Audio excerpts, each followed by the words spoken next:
Yeah. Don't. Oh, yeah. Oh, man. What a week. Yeah, it was a little weird. Yeah, things happened. And it was kind of wonky. But also some things returned to form. Yeah, that is completely true. Like, Titans looking pretty legit. yeah. Bills like kind of getting back. I don't know. Overall, it was just an odd week, I feel. And I think it's because it started off in a weird way and then it ended in a weird way. Like, you figure it started off with the Dolphins just dominating the Ravens and ended with the Niners just dominating the Rams. It was weird. Yeah, that was weird. We'll get to my team last when we go over week 10, but So just to be in the order. Further. Oh, yeah. Let it simmer a little extra longer for me. Well, then let's start with that first weird game.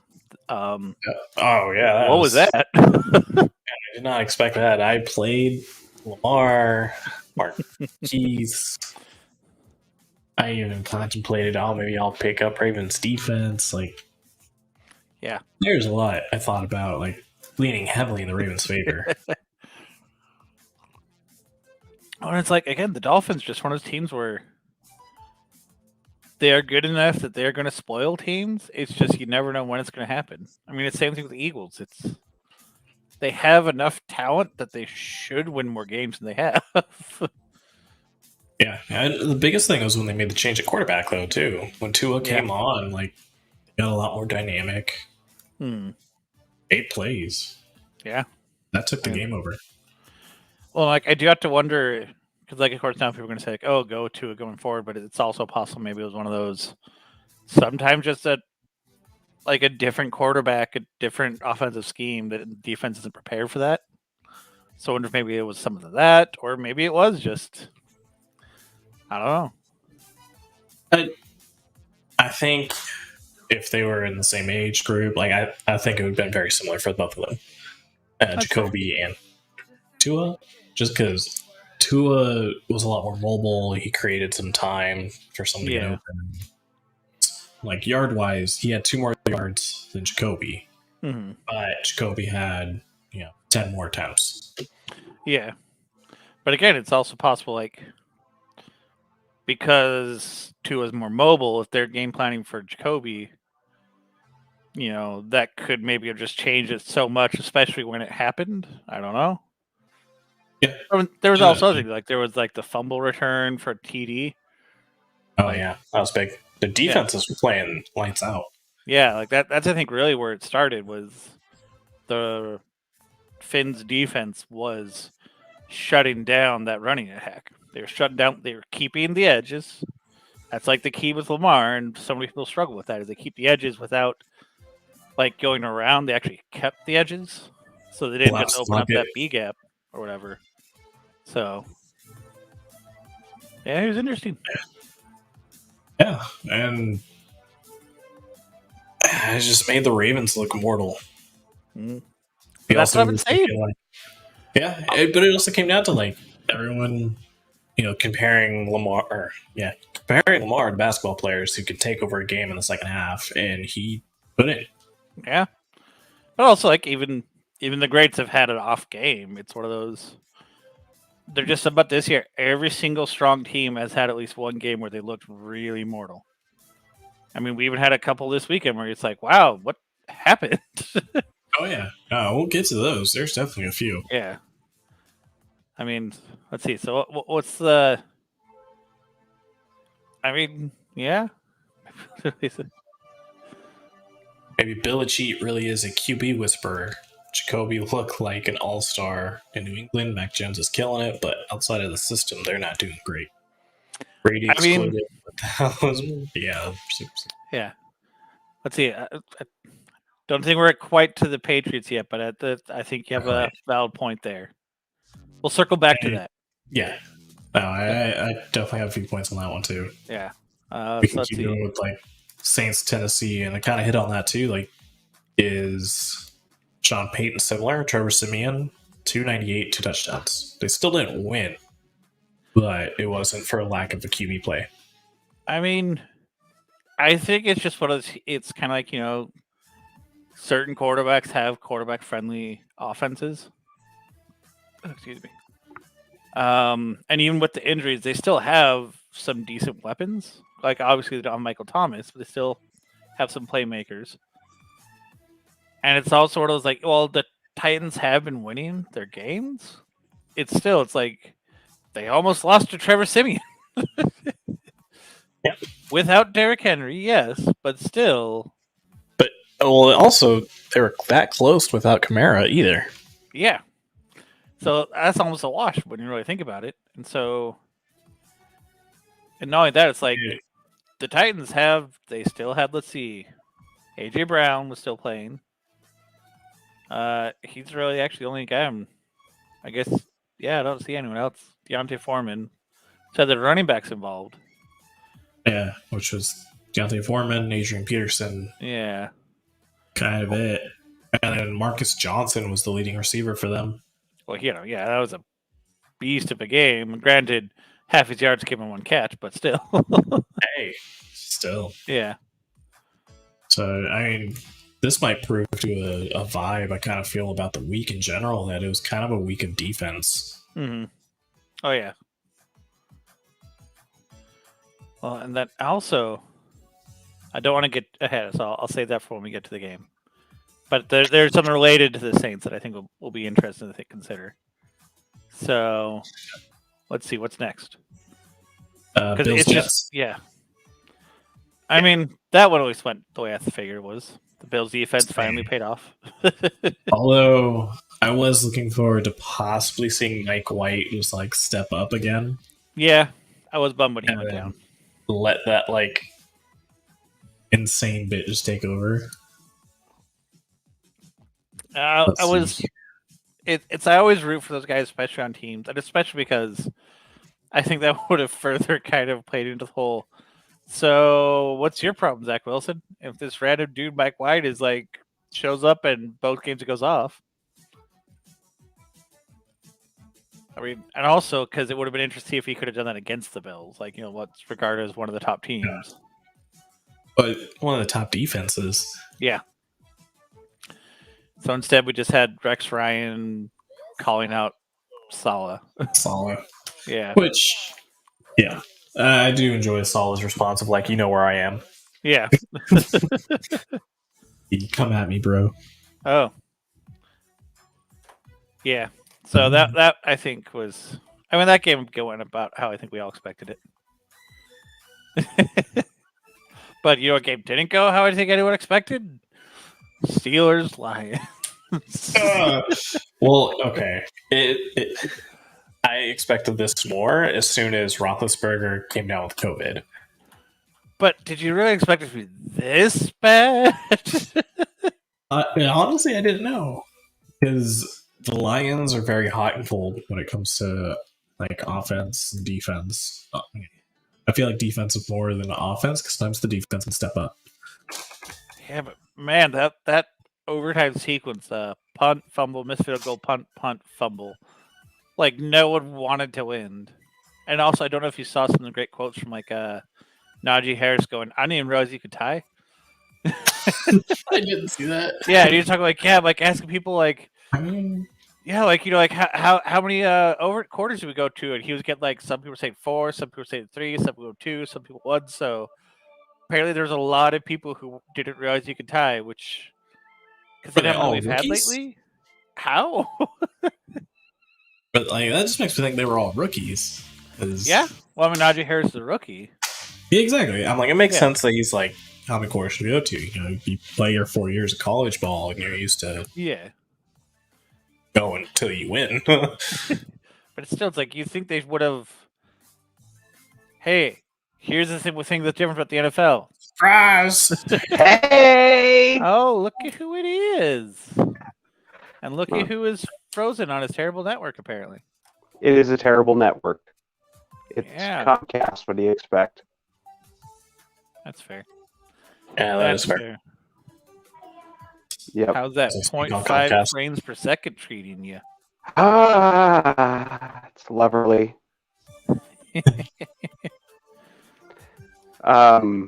Did you hear Najee Harris say, "I didn't know you could actually tie in the NFL"? Yeah, we were just That's what talking you about just that. said.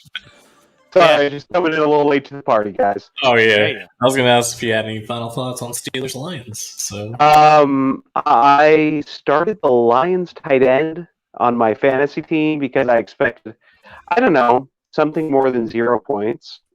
Yeah, that's fair. yeah, And because the dude has been hot and cold, just like the Lions. We times I'll start LA's tight end thinking, oh yeah, Stafford's going to need a release route. And then the Lions tight end will kill it. Hawkinson, whatever his name. I have Hawkinson and Hodges. They're two H names. I don't really. It's Hawkinson. What they're each TH on their initials. I'm Yeah. sorry, they're two white guys, look very similar. What do you want me to do? I mean, in his defense, he was only targeted once. I know. That was just bad. I mean, Ray Pittsburgher coming down with COVID. Okay, cool. You expect something kind of shicey to happen, but at the same time, I thought that Mason Rudolph would actually do more. Yeah, because we see what he can do. He has. Yeah. He's done well against bad teams in the past. Yeah. As long as they can get in his bubble, don't even have to hit him. As long as you get in his bubble, then it's like a helmet to the head. Just PTSD. Dude kind of freezes. I mean, that's what I think. It's not like they have a world beater defense. No. Can you even really name anyone on the Lions defense? Nope. Jeff got a biscuits. No. It's Steve. God of hairdos. Ah, yes. Yeah, it's Simon. God of hairdos. Steve, Simon. I just had Abby listen to that actually over the weekend. She not get half the jokes. No, she really didn't. Because I was wearing my Gizzard shirt, and she's like, "Who's that?" I'm like, oh, time you learn, someone child. amazing. Jags put up a hell of a fight, though. How about that? That's it. I mean, if they want to roll over next week, I'd approve. I mean, it's the Jags. You never know. No, you really don't. Man, I do look at the stats. Neither QB threw for over 180 yards. Wentz was 180. Lawrence was 162. Yep. But when you have your running back going for 116, yeah, you should probably win at that point. Yeah. Yep. Both teams had over 120 rushing yards. Okay. Do we call that a throwback game anymore? I mean, yeah, that's what it was. It looks like. Although there wasn't like there was. Okay, so Jags had 2 fumbles. Mm. Colts had 1. So that's what it looks like it came down to.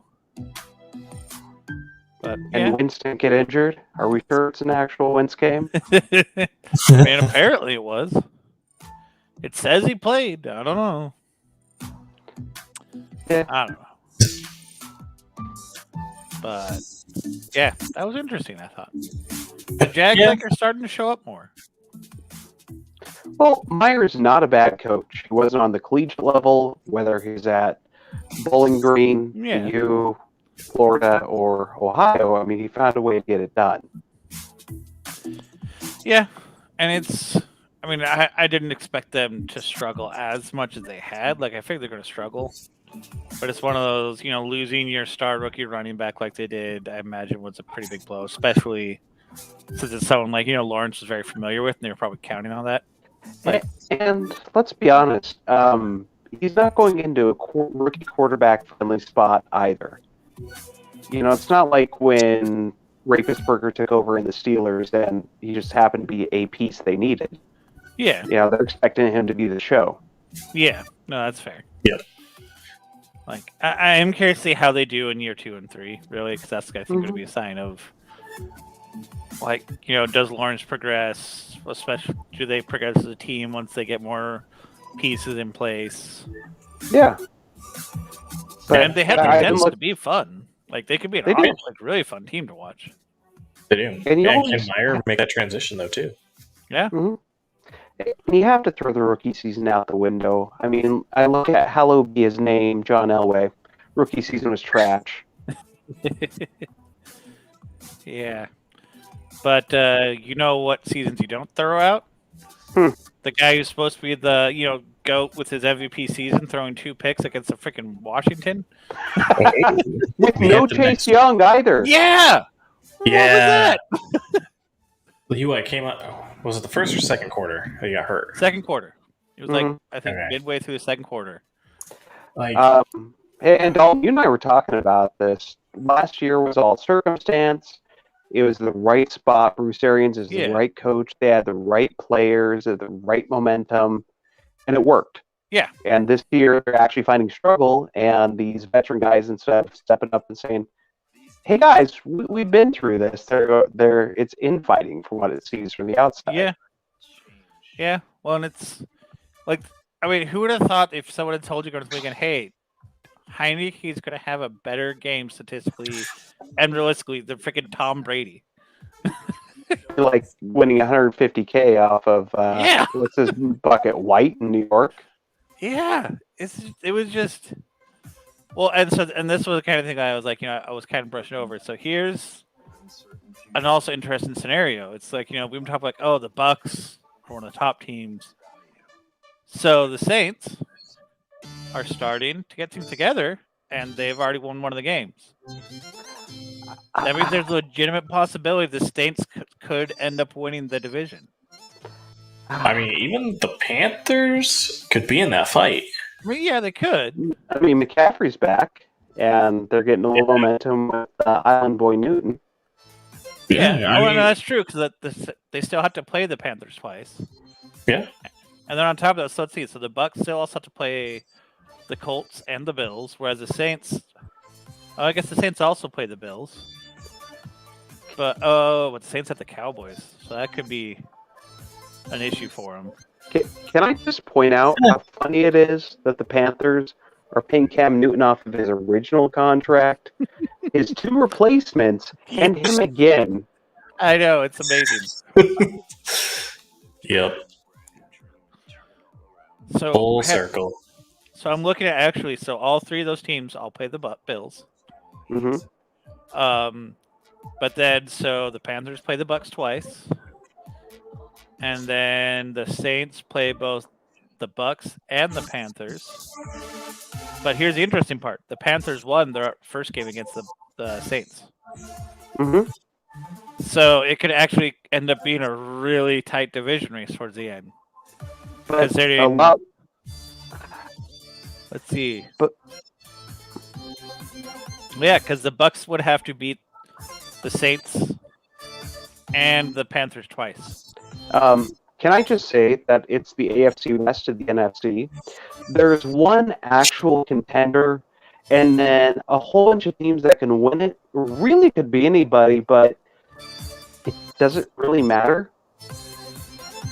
I mean, I think it does because the Rams have at least one of the wild card spots locked up at this point. Like, yeah, they're trending down, but they still, I think, they have a huge lead.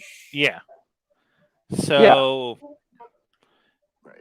there's going to be a lot of teams scrambling for that 7th seed. Going to bed? Yeah. Love you. Love you. Night, Abby. Dalton says good night. She says good night. As she should.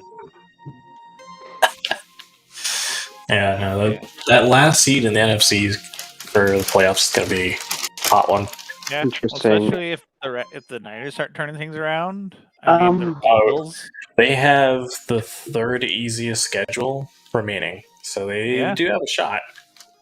Sorry, I need to close my storage room because the daughter left my polar bear downstairs.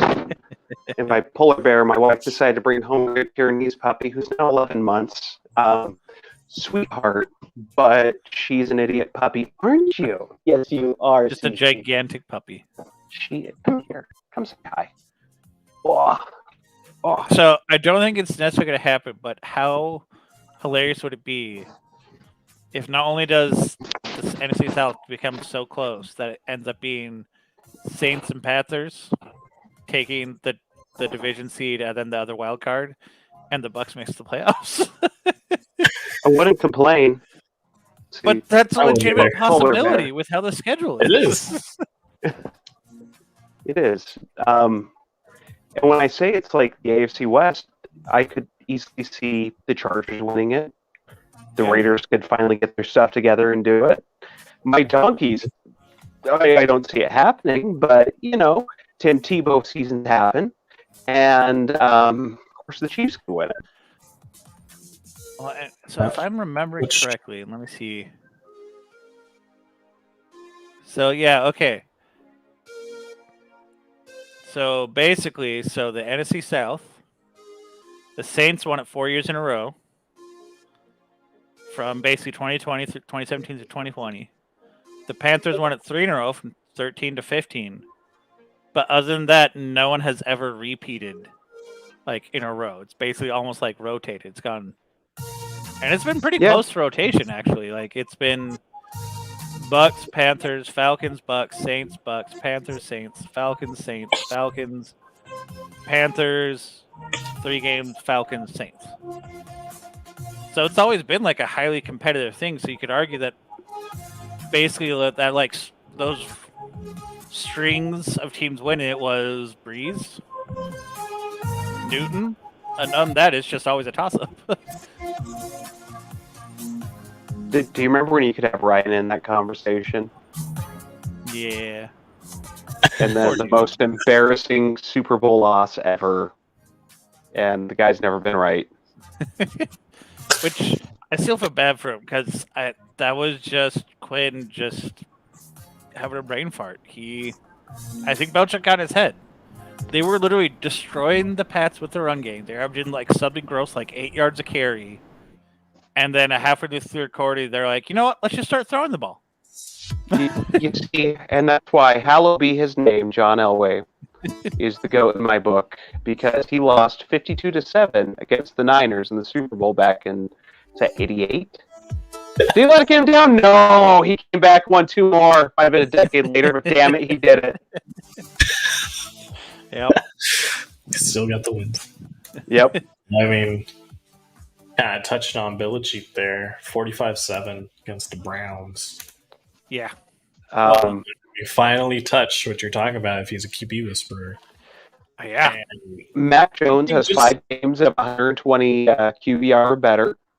That's the best of any of the rookie quarterbacks. And, well, let's be honest, at this point in the season, it's better than a lot of the quarterbacks out there. And Mac Jones is not your typical NFL quarterback. He's not the guy who's going to be the guy. Yeah. Well, and that's, I think, another thing. I'm pulling up the stats because so he's had really, really great QB ratings, but his overall yards. So 281, 186, 270, 270, 230, 220. Look what Tom Brady did there for years without a bunch of stellar yards. Yeah. It wasn't until they got Randy Moss that Belichick actually said, go do. Mm-hmm. Because before that, it was a lot of 200-yard games. Yeah. Well, so that system, you don't have to have Cannon. You don't have to be the 400-yard quarterback. Because they have, running backs who are good in the passing game, and then a strong defense. That's been their bread and butter literally for the last 2 decades. You don't need a QB throwing bombs. No. And they play the underneath game. And this but is also how many MVPs did they get out of a QB not throwing bombs? Well, and so this is what makes me wonder, though, is would Brady be the QB what he is now if he hadn't been able to thrive in Belichick's system? 80%. I mean, the dude has talent. I'm not going to take it away from him. He does, but he has Would longevity. he be at the GOAT status if he hadn't had time? Because think about it. No. He'd be in the Pantheon, but not the GOAT where he is now. I think I could see him being. I think it's possible that he would actually be in not the Rodgers Breeze tier, but the tier that's right below that. Just because really think about this, would he be able to do what he does now if he hadn't had such a friendly system for him to develop and grow in as a quarterback? To get that timing down, to get a feel for pressure. If he hadn't had such a system that really help the That's quarterback learn how to play a quarterback. I think so, because that's what I think that could come into like that QB whisperer for not just Belichick, but his offense coordinator, because even he got a playoff run with Tim Tebow. Mm-hmm. But they make it easy on the quarterback, at least to start. Running game, good defense. Like, we're not going to ask you to carry every game. Yeah. There might be one or two in a season that we need you to just show up. But for the most part, just dink nut for the chains. Handle the game. Touchdown will happen. Yep. Don't turn it over. Throw it where we ask. Oh, yeah. If Breeze had the team Brady had and they were reversed, Breeze would be so much further ahead in season records. That I agree with. Had offensive line coach Skarnecki, who we learned is probably the most important coach in all of football in the last 20 years. I can totally agree with that. Well, it's like, I mean, Breeze, that dude, I would argue, is one of the most accurate quarterbacks we've ever seen in our lifetime. He knows how to, like, just put a ball right where the receiver can get it and no one else. And you know what the damned of it is? His entire career, he's looked at as third best in his generation between Manning and Tommy Boy. Yeah. And Ben Rodgers as well, yeah.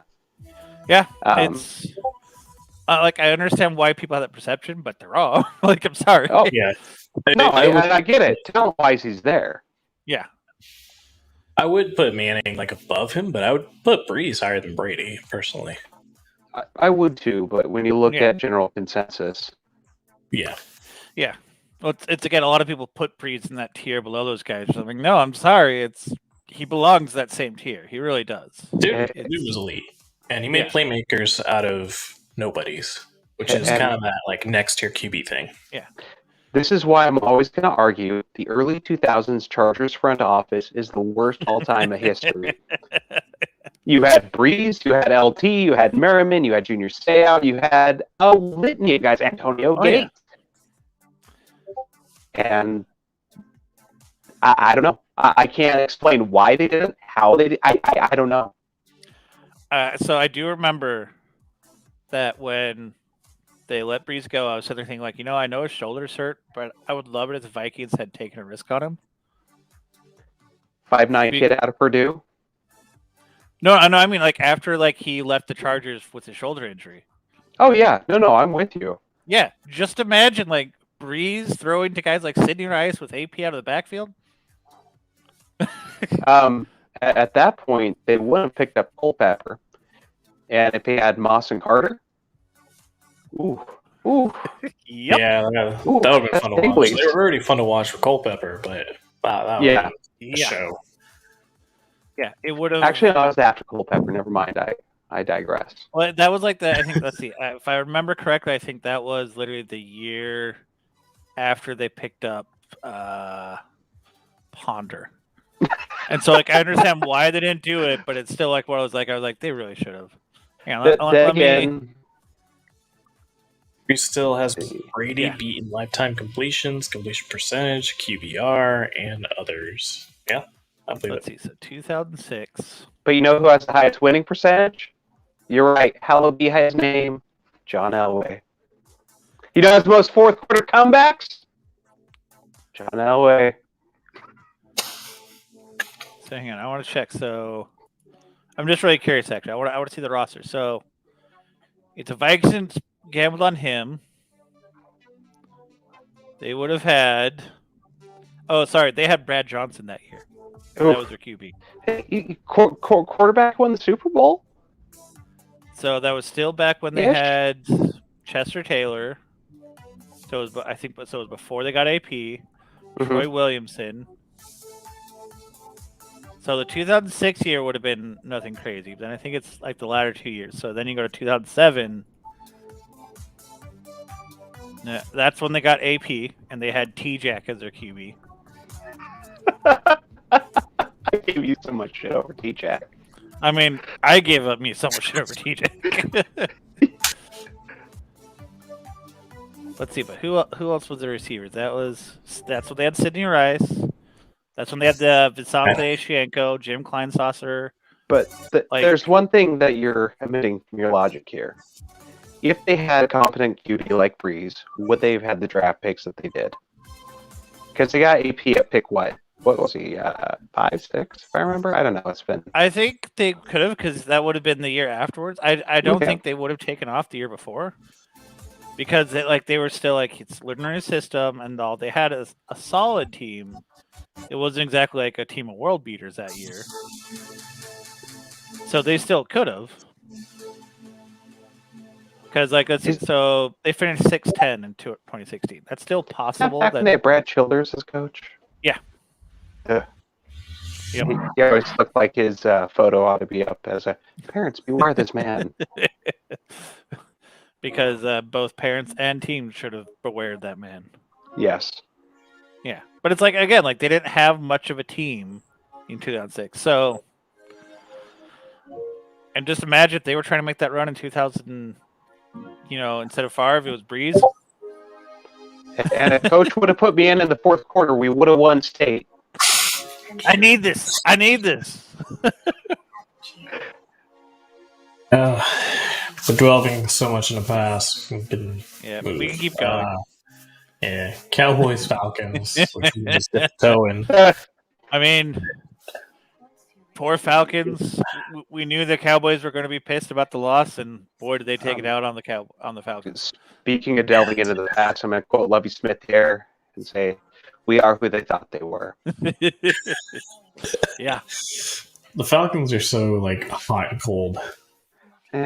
Which you mean lukewarm and cold? Yeah, let's say it that better, lukewarm and cold. I mean, that was one of Patterson's worst games for me in fantasy, but he still got 7 points. I'm happy I started Dak and Eli though, or not Eli, Ezekiel. Yeah. Oh, that was who was it? I think Meg in one of our leagues had. It was. What is she? Lamb and Cooper. Yeah, and then one other guy. She had 3 guys account for 90 points, and I want to say Pollard. I was sitting pretty until that damn Niners game. And what's his name? Daniels. Yeah, he ended up with 30 points, and that was the difference. You did. Jonathan got me there. Nicely done. Hey, it helped me win because I was going against somebody who had a Cup and Henderson, and they did not do much. Nope.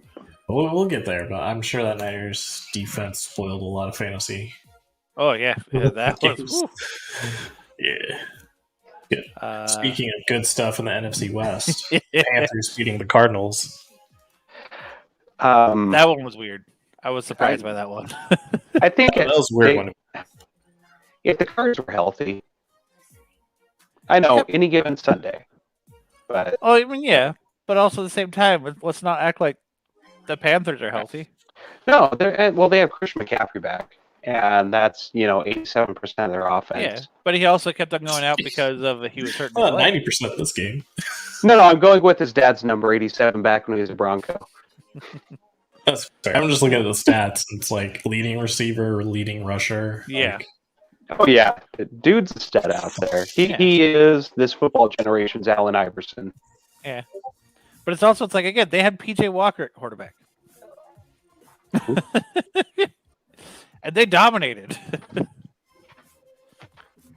But it's they had Cardinals had Colt McCoy.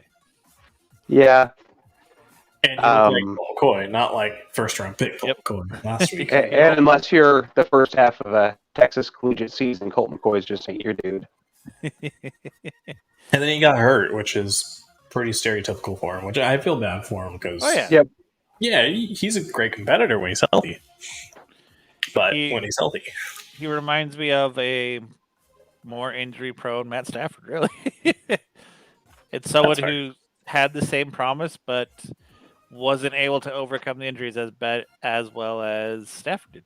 I think my favorite meme I saw was Matt Ryan is just Matt Stafford on the Lions, but after the most embarrassing Super Bowl loss ever. That's fair. Yeah, that's pretty fair. They're fairly comparable. But yeah.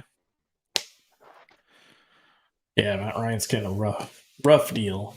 I mean, I'm honestly surprised he's still going. Same. Yeah. I would have figured he would have gone out around the same time as Rivers did, just because they started the same year, and he's just not the same quarterback he was. Nope. But unlike Rivers, he doesn't have a baseball team to take care of at home. I saw a picture today, so I rewatched the Manning cast from Monday just because he had a couple of people on that I wanted to see. Yep. One of them was Phillip Rivers. Yep. And I saw a picture of him and his 9 kids. Mm-hmm. Like, the hardest part was figuring out which one was the mom and which one was like the oldest daughter. He's a Southern boy. Does it really matter? Yeah, but I'm pretty sure he's also Mormon, so. So does it really? I mean, exactly. It was really hard to figure out. He's one of those West Coast Mormons, Southern Mormons. It's a bit different. He's not a Central Utah Mormon. Yeah. Anyway. Yeah. So we can get to your good feels with the Vikings and Chargers. I mean, it was a good feels, but also was one of those like they started out well, then it got really close because that's how they do. That's how they do. Like it's it really just. I didn't feel as happy about that win as everyone else did because it's one of those they should have done a lot better. Like, I'll especially look at the stats. Herbert had less than 200 yards, a TD and int. Eckler only had 44 yards rushing, and they still only lost by a touchdown. Yeah. Yeah, but it looks like they didn't commit to the run either, so they didn't get that going with Eckler. So there is a little bit to be proud of, I think, probably with your defense. And it's good to see the defense step up. Jefferson had a freaking monster of a game. Yeah, he did. I got him in a couple places. Yeah, but it's just one of those. It's like I've seen a lot of people, the Charger fandom, just like they were going wild. I was like, guys, okay, yeah, you won this game against the Chargers, but also at the same time, we've been really struggling, and it doesn't mean we turned around. Nope. Yeah, it's two teams who suffer from the same ailment, which is dropping games at the end. Yeah. Or just refusing to win. At this point, you're just more upset because that gives you a worse draft spot, or... I mean, it's that, and also here's what my biggest worry has been, is that they will do what they always do, is they will limp along enough that they keep him around again. Mm-hmm. And he's going to alternate again, and then he'll have a winning season next year, but still get destroyed in the playoffs, and will still be stuck with them for another 2 to 4 years. That's my worry, is that he keeps on doing just enough to stay around that is prolonging the pain. Speaking of which, I'm looking to trade him. Do you want him? Good old Kirk Cousins? Oh, I mean, at this point, I need something. But really, I need running backs. That's what I need. Because my top 2 running backs going into the year, Chris Carson, Aaron Jones. You know who are now both not looking like they're played next weekend? Chris Carson, Aaron Jones. You want to know who my next 2 are? Cordarrelle Patterson and Zach Moss. I think about that because Chris Carson, I think, has a chance. Yeah. Because they opened his practice window coming off IR, so they have to make a decision. I think come this week. Ooh, okay. So basically, I'm swapping out Chris Carson, Aaron Jones for Chris Carson.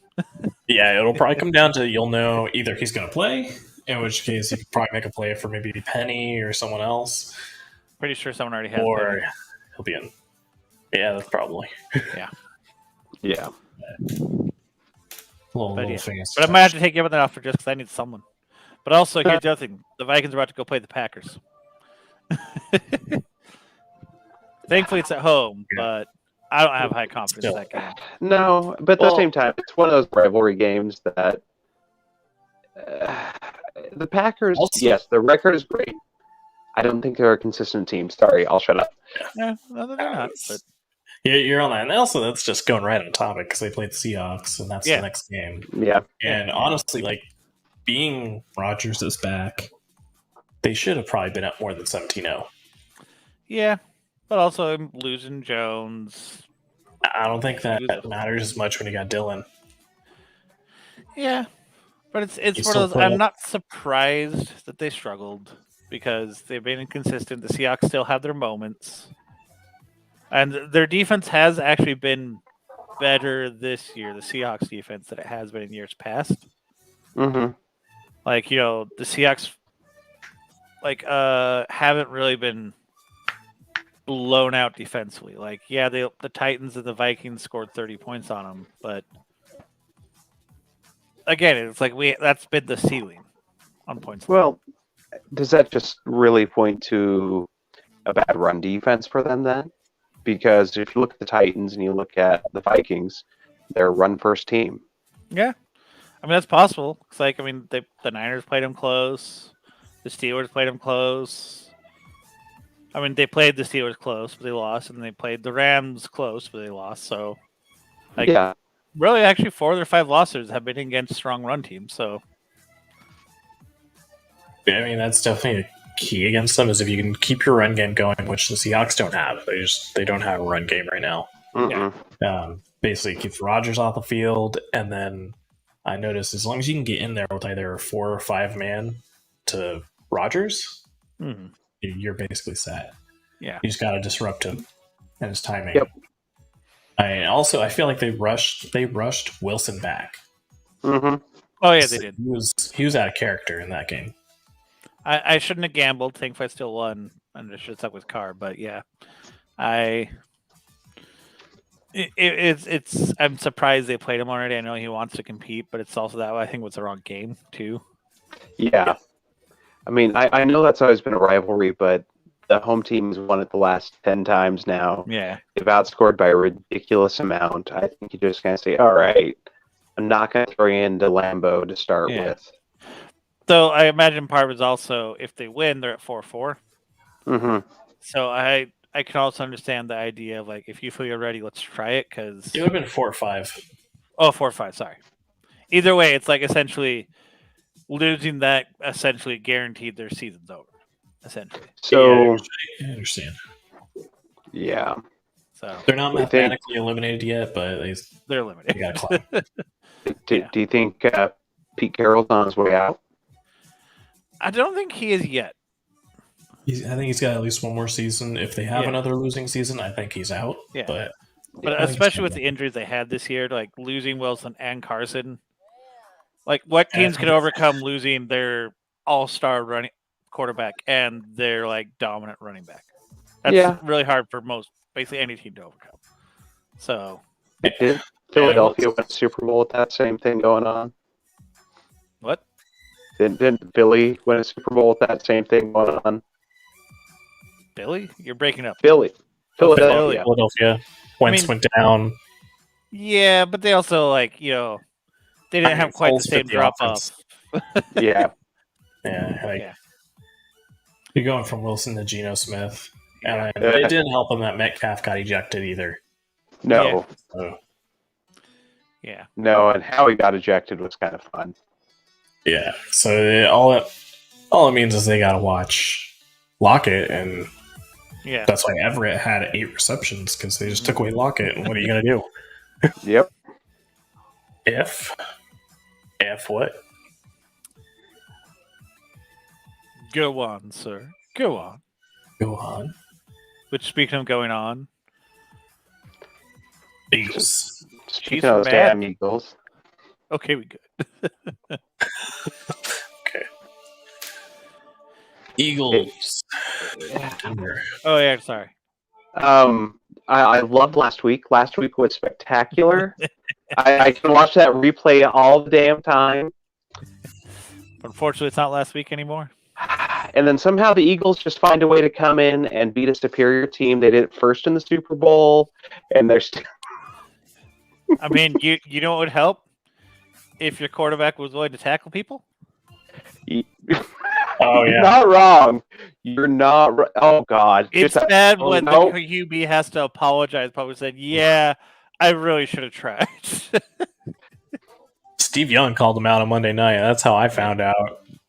Yep, and we're talking about a man who gave himself a concussion tackling a player. Yeah, well, granted, he apologized even before then. Like Sunday morning, I saw a headline where he's like, "Yeah, that was hard to watch. I totally wimped out on that. I don't know what happened."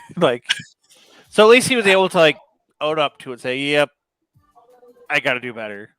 At the same time, so far he's the only quarterback to overcome Vic Fangio.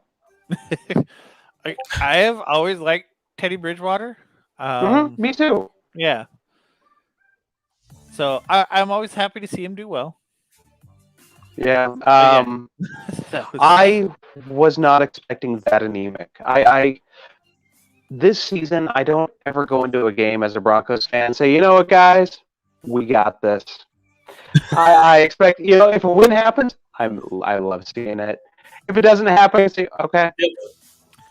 I mean, I hate saying that. I really, really do. But it's the team right now. the worst part about that game for me. So I was playing Devontae Smith every week, and he was doing nothing. So the last 2 weeks I benched him, and you know what he's done the last 2 weeks? 22 points. He went The off. only other time he's gone off was like the start of the season when he was still on my bench because I had like Keenan Allen and Thielen. The only time he's gone off is when he's been on my bench. Every other time You still have him, right? I still have him, but as soon as I put him in, he's going to go back to like 10 points. Yep. You can be very negative about it like that, or you could say, hey, these are 22 points someone else didn't get. I mean, that's true. I guess one thing I can say that I'm happy about the last game, it gives the young linebackers a chance to develop after that big hole. It's just gone. Yeah. I mean, look at the bright side. At least you guys forced 4 fumbles. Yeah. And you won 2 of them. Silver lining. Yeah. Yeah. I'm granted you also had 3 fumbles, but still. But you only lost 2 of those, so it's a wash, right? It's almost like the whole team. It almost sounds like the entire team is playing like a Vic Fangio defense. Yeah, they really are. Don't get me wrong. The man is one hell of a defensive coordinator.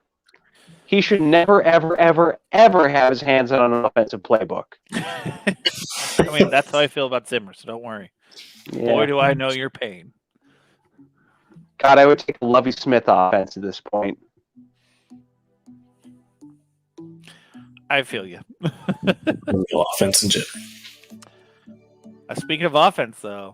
Yeah, that segue is perfect. The Chiefs woke up. Yeah. Granted, Or against were the the Raiders asleep? Or was it both? I mean, yeah, it's... Okay. The Chiefs needed a bounce back. Mahomes does get a chip on his shoulder, and I think he tapped into that. Add to that, the Raiders, I think they've just had so much shit going on that if they can actually focus, more power to them, because I still can't figure out how they could after all of it. Yeah. Yeah. Well, and it's like the first half was still fairly close. Like, it was 17-7, but that's still manageable. And then they come out and score a touchdown, but then the Chiefs score a touchdown, and Raiders fumble, field goal, interception, touchdown. And just like that, it's 34-14. Jacobs has just fallen off altogether. Yeah. I mean, they didn't commit to the run either, though. No, they didn't, but they don't have the option. Well, you could have gotten Drake rolling at the same time. Like, I understand you want to put points on the board fast, but you also got to keep Mahomes off the field. Let him cool off. Well, and I think that everyone understands that, hey, if we double Waller, we got a shot. Yeah. Because it's Waller and Renfro, and that's it. Yeah, it's almost like their offense is rigged. Third. Oh, sorry, that crashed. No. The pun you're going for is someone pulled the rug out of their offense. That was one. There's rugs, not rigs. Yeah. Oh, I'm sorry, that pun crashed. It was a fiery mess. Good stuff. I didn't say I was a good person, okay? I mean, that's fair. That's fair. Yeah. Well, so thinking of crashing and burning, I think it's about time that you get to rub it in the face of LA. Enjoy this. Enjoy the rubbing it. We'll see. Enjoy the NVIDIA broadcast background. There you go. There we go. Just need to fix that. Dude killed my fantasy game. I'm sure he killed many people's fantasy. I was up 97% to win. Yeah, I'm sure. But so this is something that, I pointed out a couple weeks ago. One side of the ball shows up, the other side of the ball doesn't. Been happening throughout the season. The defense will play really well, keep them in the game, but the offense will get points. And then they decided, hey, you know what? We're going to play on both sides of the ball this week. Mm-hmm. one thing I will say, it's so here's the thing. I still think you guys would have won even if the Rams had been catching those balls they were dropping. But it was still really something was just not right with them. I think part of that was apparently they spoke about this even in pregame. How McVay lost to them. Previously it was 4 games in a row. How they out physicaled them. How they were more physical. They're the more abusive team. And he's like, okay, we need to beat that. And they just didn't this game either. Niners came out more physical, which I love to see. I wish I would have seen it sooner. But they came out and did that in this game because a lot of those drops, the guy was already moving his eyes. Yeah. So it was one of those not having the eye on the ball, securing it, but moving your eyes first because there were steps coming. Yep. But that's what's weird. Is we've seen Cooper Kupp do that all the time. That's what's weird to me. It's we've seen Cooper Kupp do that. For some reason, this time, even when he was already looking ahead, he just couldn't hand on the ball. There was a lot of guys they had it, and it was just they closed their hands too early, or it just bounced. It was just timing was off too on Stafford, I think. He had some really bad throws. There was one for Kupp. Okay, I didn't watch the full game. I was kind of intermittent. I was doing family stuff, checking out on my phone when I could, because I don't know, it's my life. And he's thrown to Kupp. It was to about the 8-yard line. Kupp was right in position, but he underthrew just a hair and almost got picked off. I mean, things like that Stafford hasn't done all season. There's something that's just a hair off, and I can't put my finger on it. It's the same thing, I think, with the Titans game, too. He never had a really clean pocket. He always had to step around. He had to reset his feet. And without that clean pocket, he threw some sloppy balls. Yeah. Well, and that's the Rams O-line has really just been very porous lately, which is they weren't exactly top shelf. They still are better than how they were playing. At one point, you guys were getting home with a 3-man rush. Yeah, and you guys have some good D linemen, but still. When they were going off, they weren't really going against a stellar pass rush. They weren't going against notable 4-man rushes. So it's they can service that. They can handle that. But I know, in general, if they go against a good pass rushing defensive line, they can't really handle it, especially since they haven't made enough changes on the O-line. Yeah, but it's also, so look at the teams they've lost to.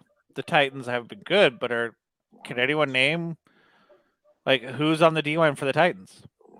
Khalil Campbell? Is he still playing for him? Mark Vrabel? Yeah.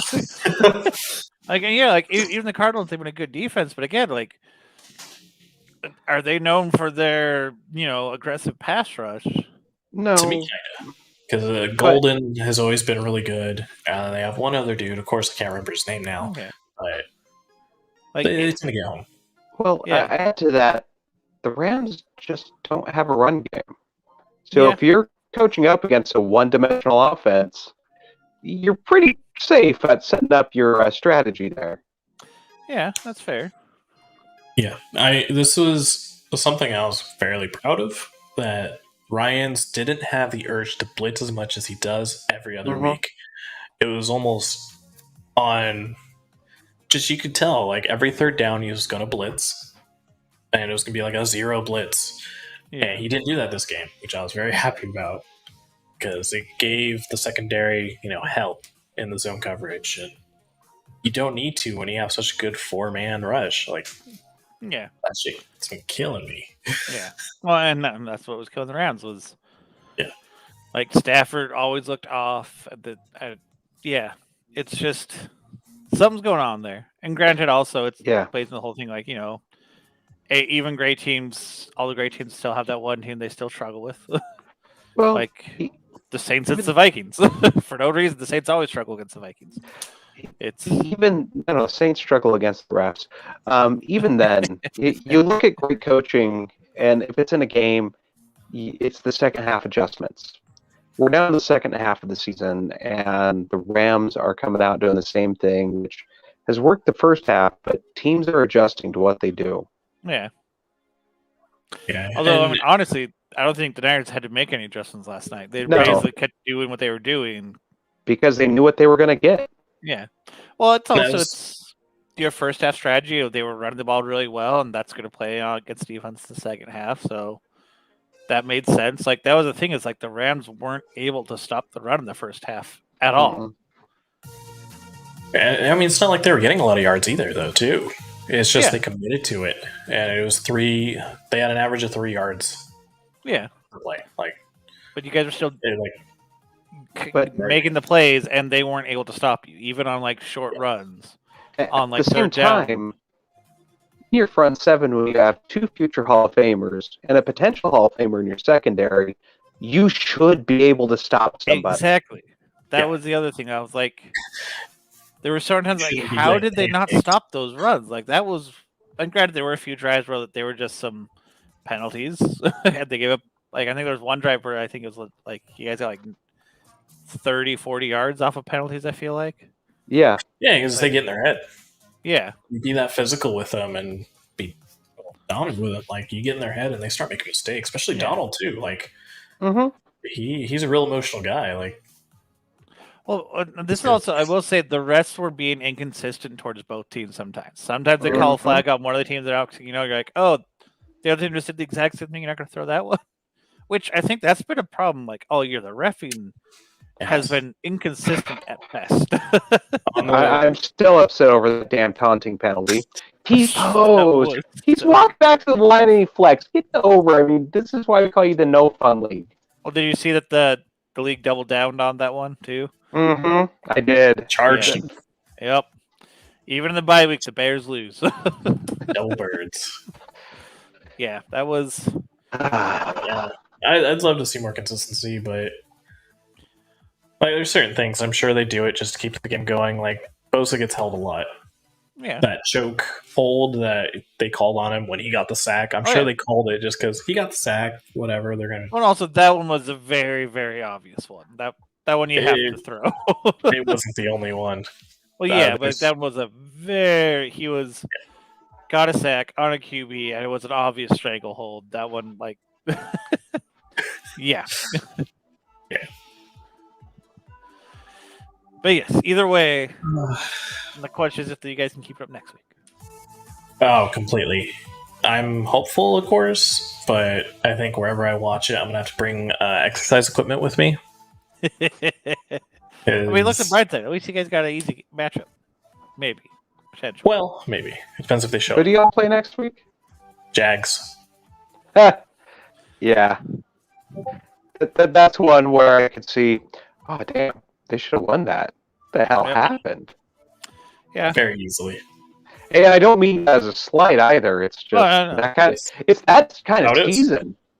Yeah, it really is. Let's see. So should we just burn down the list real quick? If we got points, we make the points. Patriots, Falcons. I think we all assume the Patriots will win that one. Yeah, if the Patriots don't blow them out, then I don't know. I can see a 17-35 kind of game. Yeah. Yeah. I can see that. Although, you would be the biggest Salt Lewin thing if it somehow ends on a 28-3 score. What is that? Just like right. You just see Belichick just being like, let's not score. Let's just hold it here. I think at that point, Ryan just takes his jersey off for the last time and says, guys, you know what? And that's why when he retires. Pulls Avonte Davis and retires in the middle of the game. And then signs with the Patriots 2 weeks later. Can't beat him, join him. Is that what they always say? Yeah. That's what they say. Yeah. I mean, I feel like the Ravens should win this one handily against the Bears, but yeah, they should. All right. Fields goes out for his career game, yeah? I don't it know. ain't gonna happen. No, Nagy's 100% back, so he's going to handle play calling. And the advantage they had when they played, say, the Niners was they got him in space, they let him be comfortable, they gave him room to make plays. Nagy doesn't give a shit. He's going to put him in danger, and he's going to tell you to make the plays. You know, 3-step drop, throw it. No, he's a rookie. He needs a little more room to make the progression. Could you imagine getting chewed out as Mitch Trubisky was doing this at your age? Why are you whining, you little bitch? That's fair. That would be good. I mean, one thing I will say is I seem to recall seeing so they didn't have Khalil Mack, and I vaguely recall something like I don't remember if and they were also looks like they were missing Akeem Hicks as well, I believe. So, oh no, never mind. He played in the Steelers game, so that could also play into it too. Yeah, It was he's like back. if Mac's back, that could. Well, it's like when Watt went down on the Steelers, their entire defense changed. Yeah. Yeah. Which, funny you say that. There is... We'll get there, but I saw an interesting headline. So, let's see. I mean... Ravens over Bears, Patriots over Falcons, now Packers, Vikings. I mean, yeah, Packers, I think will win it. I'm sorry, I have no reason to have confidence in this team. Especially against the Packers. They should win it. On paper, they have a better team. I don't know. I still don't have 100% faith in that Packers defense. No, I'm saying on paper, the Vikings, I think, have the better team, but I just... yeah. I agree with that. The Packers somehow just make it work, and it's spit and duct tape and glue and ugly, but I don't know how it does, but it does. Especially against the division. Yeah. Well, then again, it's an ugly division. Sorry, man. It is. Just it is. I won't argue with you. I think this will highlight probably the Viking coaching staff, because this is what I can see happening. The offense, starting to roll with the run game, because the Packers... I feel like characteristically, if you start getting the running game going, they just can't stop it. They just can't. They become Swiss cheese, if you will, giving up holes.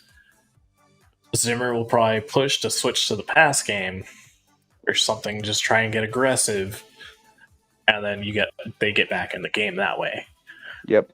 I mean, so here's the problem with that is, one, Zimmer is the kind of guy who would commit to the run game even if they're down 35-7. So, because I've seen him do that, where he's like, "No, we gotta get the run game." He's like, "No, at that point, you gotta pass, dude. Come on." I saw this in Utah. It worked. Yeah. and then also on top of that, it's like, okay, so while the Packers don't have a strong run defense, they've done. I think they are good enough that they could commit to the run and disrupt Cousins. Yeah. But disrupting Cousins is not that. Exactly. It's not hard. Yeah. So really put 5 guys in the box. That's just enough that you can, throw off the run game and, keep it from getting rolling early. Yeah. While you, in turn, get a lead. So, if they win, great, but I don't have high hopes. No. It'll probably just end up being a game of tempo. Whoever has it is probably going to win. Then again, we're all corporate weasels. We all work for corporations.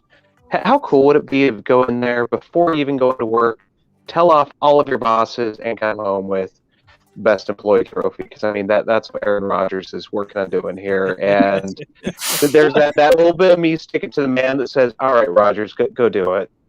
But then there's another part of me says, man, shut up. But it's Aaron Rodgers. Job. I know, right? Yep. I think that's what's funny is I really don't have that much animosity against the Packers. It's a division rival, but I also I don't loathe them. But Aaron Rodgers can just it's a different story. Yeah, right off. Yeah. I think that's going to be the undoing part of the team. I bet they are in the hunt. They might even win the division, honestly. But I think they drop it when they need to be together as a team. Because Rodgers has gone full diva. Yeah.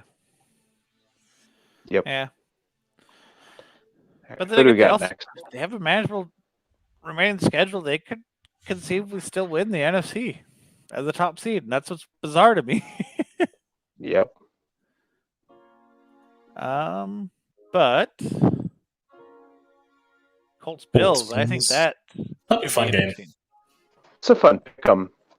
Just depends what team shows up. I'm gonna give the edge to the Bills, though. Yeah. Just depends on which Bills show up. I'm with you there, yeah. And which Colts show up. Yeah. Yeah. Because there have been times the Colts are just scary on offense. Yeah. And other times they're Carson Wentz team. But have you ever thought? Yeah. Well, it's like, especially if Jonathan Taylor can get going. Right. That's the big thing. If the Bills can stop the run. Which they have the pieces, they should be able to, but they've struggled to sometimes. Their defense is out of sync this year, and it just doesn't quite make sense. Yeah. Which is, it started off strong, and they actually have more pieces back. It's just, I don't know. That you don't know anything. And I feel bad because, like, I think their window is closing fast. Whether like it shouldn't be, but it really does. The Patriots are starting to rebuild. Yeah, they're right there. Yep. Hey, they're only one game ahead, aren't they? Yeah, I think so. Let's see. Yeah. Yes. Look, 6-3 to 6-4. Granted, I think Bill Belichick's just mad that Tom got hitched first, and he's now looking to get his own rebound wife. I mean, really, I think it's more just like, Tom was like, "Oh, this whole thing's a mess. I'm leaving," without accepting how much he might have played into that. And Yep. And was like, "You won't find anyone like me." And then he went out and felt like, "Hey, this guy's pretty close to you." He's like, "This guy Bruce, he's got a boat. He's got boat money, Bill. What do you think?" Yep. People want me a house on the beach. I'm down here in Tampa. Come check out my tan. They let me have fun. I get to drink a beer in the season if I want to. I had a beer after the Super Bowl. Maybe that's why they're off. It's because Tom Brady started drinking. That could be it. Now, I will say, hallowed be his name. John Elway made it to 3 Super Bowls very drunk. I mean, yeah, if you go back further, guys, man, they're probably like hopped up on all sorts of like drugs. Oh, I love that old picture of the Kansas City quarterback in the halftime of the Super Bowl sitting there smoking a cigarette. Exactly. I don't remember, but again, like, yeah, so what? Like, yeah. Yeah. Drunk at a game, that ain't nothing. These guys probably were drinking during the game. Paul Hornung would come just hungover, get blitzed in the locker room on the way before a game, and he still made the Hall of Fame. Yep, see? Now that's performance-enhancing drugs. That's why Ricky Williams is so good. All that PED weed. They said angel dust would make me fly. Browns Lions. Speaking of future PED violations, can I take a nap?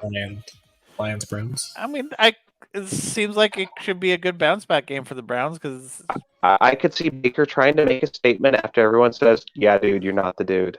Yeah, but unfortunately, it's a statement against the Lions. Isn't really a statement. No, it's not. The only thing it would speak to is this toughness. He has, I think, a knee contusion, and he still has that damaged shoulder. I think this is the Lions' first win, to be honest. Yeah. Well, it's like, because the reality is Baker should sit. He should sit and heal. But that team is so discombobulated that if Matt Patricia can get those guys together, they can do it easily. Yeah. Not true. No, that's our old coach. It's the Lions. Who gives a shit? It is the old coach. Still the Lions. Yeah, who's their actual coach right now? Campbell. Oh, yeah, whatever.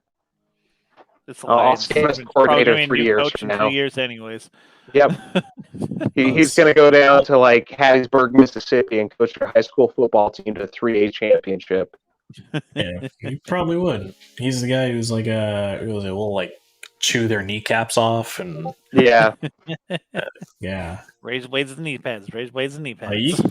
You can see him though, like in his press conferences. He's very defeated. Mm-hmm. I mean, can you blame him? Coaching the Lions? No, I don't, because Shanahan had that same look last week. On after the Cardinals. upside, they're not going to tie their worst record of 0-16. Yeah, they cannot beat that record at least, so they got that going for them. So I think this game could be interesting. Washington Panthers, I think it will too. because I kind of look forward to that game. Cam Newton has a chance to start. He's getting equal reps, so there's and he's getting a Washington team without Chase Young. And he's playing his old coach, Ron Rivera. Yeah, but it's also a Washington team that just knocked off Tom Brady without Chase Young. Yeah, but at the same time, Ron Rivera is not a bad coach. He does a good job of maximizing. So yeah,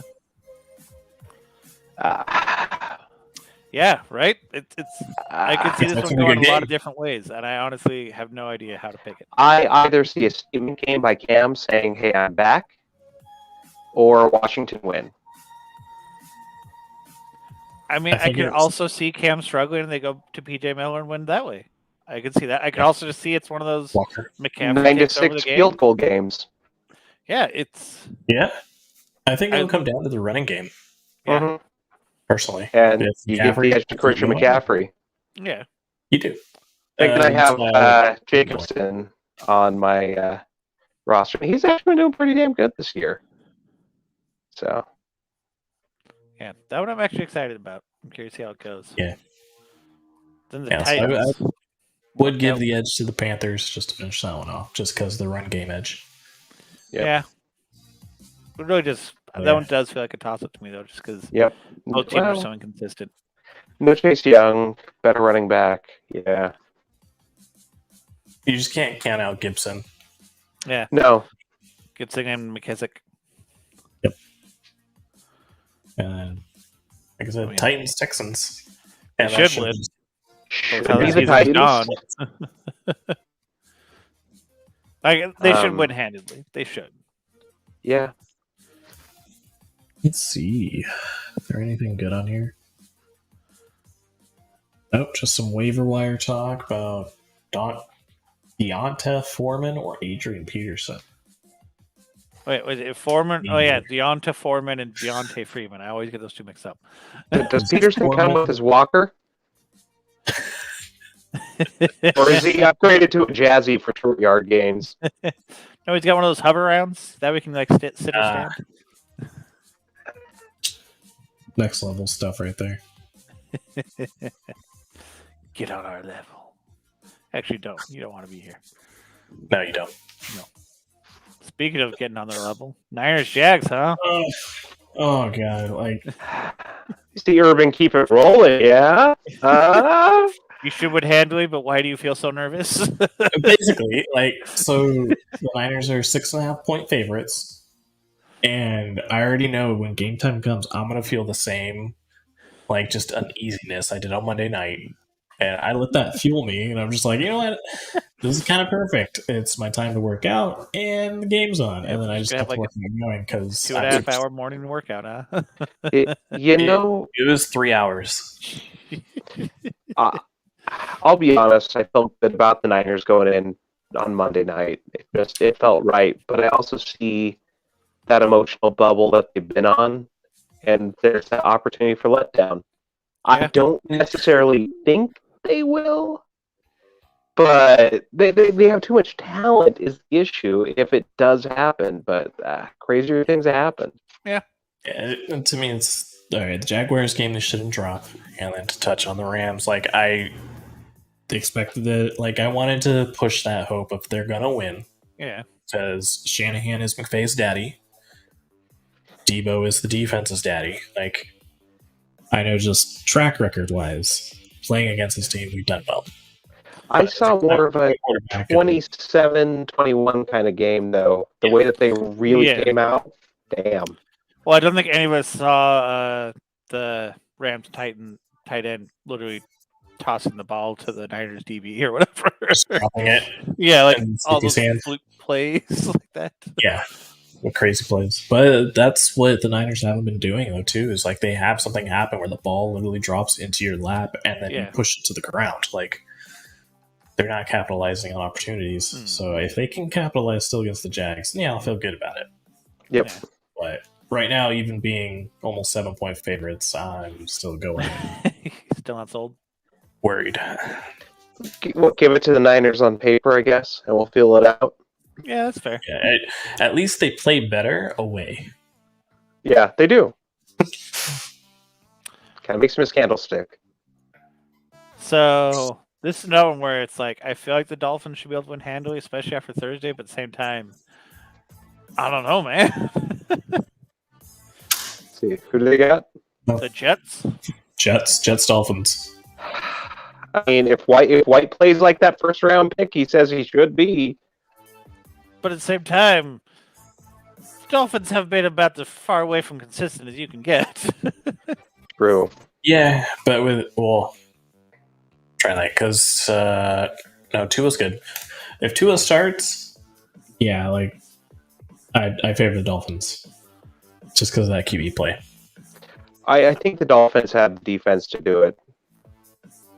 I know the Jets aren't setting the bar high, but I think they have the defensive tools that even if Tua really just Tua's it up, they'll be fine. The difference isn't big. Like the Dolphins are 3-point favorites. Mm-hmm. Yeah, I think So, this one's essentially a wash, really. Yeah. think. But I give the nod to defense on that one. Yeah, that's fair. Yeah. It comes down to defensive play. That'll probably be the deciding factor. So now this is another one I think is a little weird. Yeah, the Saints Eagles. Yeah. Two fairly different teams. Because I mean, how do the Saints fare against athletic quarterbacks? They don't. I mean, how do Saints fare in general when they have had like a new quarterback every other game? It seems like.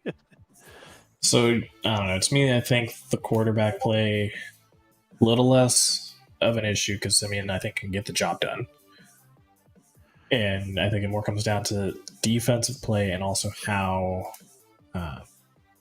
Hurts plays. Yeah, I don't see Hurts as consistent yet. Yeah, he's close. Fantasy, he is actually kind of consistent. He'll get you 20 points. Yeah, well, and but still Kirk Cousins. So the Saints, their only like blowout wins was the Packers in week 1 and the Patriots in week 3. Yeah. And then week 2 they got up by the Panthers, which Darnold had a crazy game, like for like 300 yards and McCaffrey went off. And then they lost a close one to the Giants, which what's his name? Jones isn't a great quarterback, but he is a mobile quarterback. But then all the other games have been close. Like I mean, they're biggest score differential since the Giants game, since week 3, was they beat Washington by 11 and they beat the Bucks by 9. They've averaged 6 points or less differential. And I'm not trying to take away from Simeon, but I think that the loss of Winston's going to really hit him here. But it's Sean Payton does a great job of swinging above his weight class. And so you're talking about they're beating the Bucks, they're beating the Packers, they're beating teams that really on paper they shouldn't. And so when you get a game, like this one coming up against the Eagles, that are just kind of a Midland team, I don't see them getting up for it as much as they should. I mean, but on the other side is that they might have Kamara back for this game. Yeah. But first game back is not always the best game back. Yeah, that's fair. Yeah, but as dynamic as Kamara is, especially because he only missed 1 week. Yeah. This is where I see the Eagles starting to take a run and challenge for the NFC East. And I know I'd get flack from that if somebody else were here. but It's possible they could, but it's also they're just a like momentum team. They always have been. But it's also just as possible that they wilt like a leaf on the Yeah. wind. Oh, put a spear in it, Wash. Sorry, that was harpoon. Yeah. Yeah, it's that one's. I would lean Eagles just because it's in Philly. Yeah, Yeah. But I think it's about it. yeah, if I can hinge it on one point, I'd say it'd be Hurts actually passing the ball versus faking passing the ball and then always running. yep. Because that's been their killer. Is like it's a pass play or an RPO, and he chooses the pass, but then he just runs away with it when his first read isn't there. That's So fair. I could see I would lean Eagles, but it's going to hinge on Hurts on if it goes back to the Saints in game. Yeah, I agree with that. Yep. Honestly, this next game's kind of a Bounce toss between back. two. I'm calling it a bounce back game because Bengals or Raiders, like both teams need it. Both teams need to bounce back. For the honor of Carson Palmer. I didn't think about that. Yeah. Yeah. I see the Bengals taking it. Same. I mean, I don't know, man. As much team turmoil has been in Vegas, I think Joe Burrow has the talent to get it done. Do you remember how the last two Bengals games have gone? Oh yeah, I do. But again, it's not okay. So the Browns, when they lost the Browns have a lot of talent on that team. Yeah. They have a lot of places that are just going to disrupt, especially on defense. This last week, it didn't show, and so that's where I think it's the bounce back. I mean, this one I would not be surprised if the Raiders go off too, just because the Bengals have looked out of sorts the last 2 weeks. Yep. I mean, obviously not the bye week, but by the way, my idiot self did not bring my charger. My phone's gonna die here and stuff. Sorry, guys. Wasn't expecting this. Remember, right to the end. I agree with it being a toss-up. I lean a little heavier towards the Bengals because I think they could take advantage of the Raiders and run a quick offense, and because they have a lot of dynamic playmakers, like they should be able to take this. And Carr completely folds like a wet napkin if you get in his face. His eye makeup runs. Gets in his eyes. He's got Shazagabor eyes. It's not makeup, but still, like it was Khalil Mack made that point. He's like, I played him enough. As soon as you start getting that pressure on him, he just collapses. Yeah, that's fair. So, if the Bengals can take some cues from how the Chiefs played them and just play that quick game, take what they give them. I think if Burrows gets actual timing going with Jamar Chase, he'll be fine. See, what I think it's actually going to come down to which team gets the run game going. Yeah. Because you'll notice in the last two losses of both teams, neither team ran it well. Or the other team just ran over them. Joel Nixon's the number 3 rusher in the league right now. Yeah. I think he'll be fine. He should be. But if the Raiders get going, because that's how the Chiefs beat them, that's how the Browns destroyed the Bengals, was they just kept on running, and it basically took their running game out of it. We're talking Kareem Hunt. I mean, that is a obviously much better running dynamic than. But that's also what played into the Jets winning. Is the Jets were getting running the ball. I feel like that was a game where their Jets running back had some crazy game. Yeah. So that's really the thing it's going to go down to is whose running game does better and whose defense does better against the run. Yeah, I can see that being the X factor is who gets the running game going because that'll also take the pressure off the quarterback. Exactly. And it'll probably decide it. I can see that. I can agree with that. That being said, I'd still probably lean Bengals just because Mixon's still running well and Jacobs isn't, and I feel like they're scared to go to Drake. Yeah, that's fair. because I feel like that might be an admittance of, okay, we are off Jacobs. I mean, that is fair. Like, I would lean Bengals, but that one also just feels like both teams are just. I really would not be surprised if either team blows out the other one, honestly, at this point. I wouldn't either, and it seems like it'll probably come down to coaching. Yeah. Which It feels like the Bengals should have the edge, but also it's like it also feels weird to say that about the Bengals. So I don't know. Yeah, and that also feels. That's why I lean probably Bengals more too, is because we keep saying like the Bengals should, X, Y, and Z. Sorry, this will be a fun game. This next game, this one, Cowboys Chiefs in Arrowhead. it should be the Cowboys because I think their defense is better. But it's again, their defense is miles better. Yeah. Well, their defense is better, and the Chiefs have not been the Chiefs we've seen in prior seasons. No. But with that said, the Chiefs are one of those teams that even when they're down, they just have way too much talent to count them out. It's true. Because they really are just like a few big plays away from blowing you out. Yeah, but I mean, the same can go for the Cowboys at any point. Yeah. They can turn a game because they have a lot of playmakers too.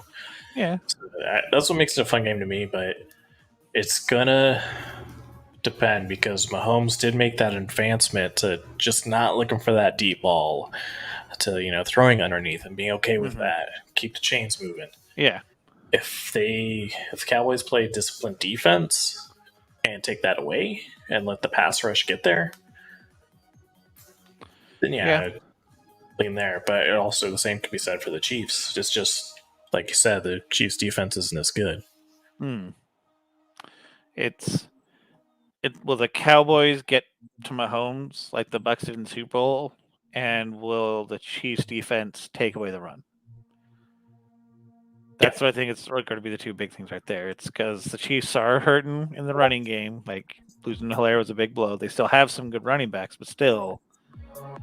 So if the Cowboys can just basically shut down the run and pressure Mahomes, and not just pressure but contain him, and if the Chiefs can take out Zeke and what's his name, Pollard, then it can get interesting.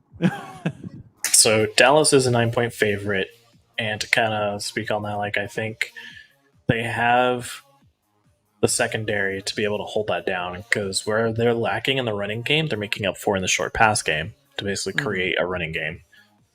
But they do have linebackers who work well in coverage, and they have Diggs, who I think is probably going to have a hard time because chances are they're going to match him up on Hill. And that's a hard matchup for anyone. Yeah, it's a hard matchup for anyone, but if he really wants to stand out, he's got to hold him down. Yeah. And that might be part of the game as well. But yeah, as long as their linebackers can cover, which Micah Parsons is a solid linebacker. If they could take that running back, that underneath out of the game, then that cuts into the running game. Yeah. So I think it's interesting. And, well, yes, it was game one, and it was a close one. But the closest team offensively to the Chiefs the Cowboys played was the Bucs, and the Bucs won that. Granted, game one, Bucs have better defense, but still, it's one of those. They weren't able to shut down that offense, and while the Bucs have a better O line, it's still one of those. That's really the closest parallel as far as offensive weapons. So that's really, I think, what's going to be interesting is can the Cowboys DB shut down Hill and Kelsey and also get to Mahomes at the same time? It's doable. A lot of teams have been doing it, but yeah. Yeah, it's tall order, but that's also one of those ones I could see the Cowboys get to a lead that becomes a shootout in the second half. That would not surprise me. No, I wouldn't be surprised either. Let's see. So this one, I feel We'll like see, Alex. Hope they both lose. you hope it's a tie. Yes. I feel like the Which, Cardinals should win just because the Seahawks are still really hurt. well, it depends. I haven't seen any updates on Murray coming back. Let's see. It says he has a chance to play, but he's had a chance to play every week. Yeah. They are going to have McCoy back. Okay. So Murray's a game time decision.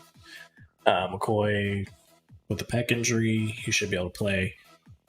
So Seahawks are 2-point favorites because they're at home. But Russ isn't playing like Russ, so Yeah. it's going to depend on if they can protect him. Yeah. Well, if they can protect Russ, and if they can get the run game going, whether it be Carson, Yes. whoever. And yeah, like really, I mean, if they have McCoy and Hopkins, I think they could be okay. Mhm. But if they don't have both of them, then I think it's a bigger iffy. And if they have Murray and Hopkins, then I think the Cardinals wouldn't handle it. Yeah. And I don't know, maybe just personal, but I think as long as they have Hopkins, I think they'll be okay. Yeah, Because Green's back, but Hopkins can make anyone look good. Yeah, it's true. I would agree with that one. Steelers Chargers. Chargers should win. They should.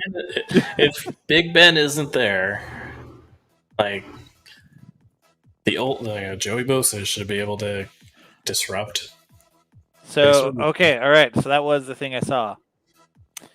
So Bosa and Tillery are on the reserve COVID list. Yeah, okay, that swings it either way because the Steelers are without Minka Fitzpatrick and Ben Roethlisberger. Well, the Steelers are planning on Rudolph. They're leaving the light on for Ben, as they put it, but they're still planning for Rudolph. And TJ Watt also is unsure. So no Bosa, no Watt. I mean, it could be an all Eckler and just Chargers offense trying to put it through. But it could also just be Harris then just runs over the Chargers. I don't know. Yeah. It's I'm like, again, I would lean Chargers because they still at least have Herbert and Eckler and Allen. But also they haven't been playing consistently well at those parts. Yeah, they haven't. And I mean, the Chargers do have some young playmakers on defense. Yeah. But it's going to depend if they can contain that they have 3 stellar wide receivers in Pittsburgh. Washington, Johnson, and I'm not sure if Juju's back, but Juju's out for the season as far as I know. Oh, that's right. But Claypool is still questionable. If you get Claypool in there, then he's expected to practice with a toe injury, but it's still it's both teams are really hurt. I think out of the people who are still around, the Chargers feel like they have a lot more of their playmakers, but yeah, that's what would give them an edge, is that they're just not as hurt. Yeah. And then I guess closing it out, Giants Bucks. I mean, it should be the Bucks, but also I said the same thing about it. Let them Sunday, so let's see. So Barkley and Andrew Thomas are leaning towards a return. I mean, but Booker's been playing well. So the running game isn't an issue. Let's see. I mean, the Bucks are still favorited, and I favored them too. Yeah, because I think what it comes down to is I don't know if the Giants' defense is as good as Washington defense, even without Young. Even from a coaching perspective, we talked about that. Rivera's still a good coach. That's what I think it comes down to. Yeah, just to me, your point you make for most of these games is that the trenches. I don't think the Giants O-line can hold. Yeah. Yeah. Yeah. And let Jones pass. That might be what does it. Yeah. Though, I mean, this is what's interesting is like, well, yes, the Bucs have shown they can shut down a mobile quarterback, even when that's better than Jones. The Bucs have also shown that between their secondary having issues and their D-line not getting home as much as they should, teams that they normally should have been able to shut down in the past have been able to find some success. I would still go with the Bucs just because the Giants have not exactly they have not been competitive in most of their games. So that feels like it should be an easy win for the Bucs. A good bounce back one after what happened. Yeah, a back on track game. Yeah, I agree. Especially being at home on a Monday night. Yeah, Brady's used to primetime games. Daniel Jones is not. But I think that's what we got. Yeah, first picks. I don't know if there's anything fun you wanted to bring up. There weren't as many headlines this week, other than the ones I mentioned. Le'Veon Bell got cut from. Yeah, I saw that. But it's also, Le'Veon Bell isn't the same Le'Veon Bell he once was. No. Can't make that cut and get upfield. Yeah. Yeah. I mean, it's compared to the week before, there weren't as many major headlines, I think. So I have a feeling there will be some next week, though. I think next week we'll see some. Yeah. Okay. So the Rams are on bye this week. Next week they play the Packers. Do you think if they lose again, Odell's like, screw this? And I've been seeing joking tweets about like Odell demands trade. Yeah, I've seen those jokes. Yeah. That one's hard because I think it depends on how they lose, if they do. If they lose again like their last two, where they just like something looks off, then yeah, I think Odell starts grumbling and the team implodes. But if it's one of those like where they're like starting to click and it's just the Packers are the Packers, I think he might be able to recognize, okay, especially if they take a step forward. If he starts making production, they just lose a close one. I think he'd be like, okay, let's just see and wait. We still have a shot. If he has production. Yeah, exactly. It's like if they lose a close one and they're playing well, and then when the next week, but if they have like another rough game, 3-game skid, he's going to start seeing some grumbling because it's like follow that as like the Jags.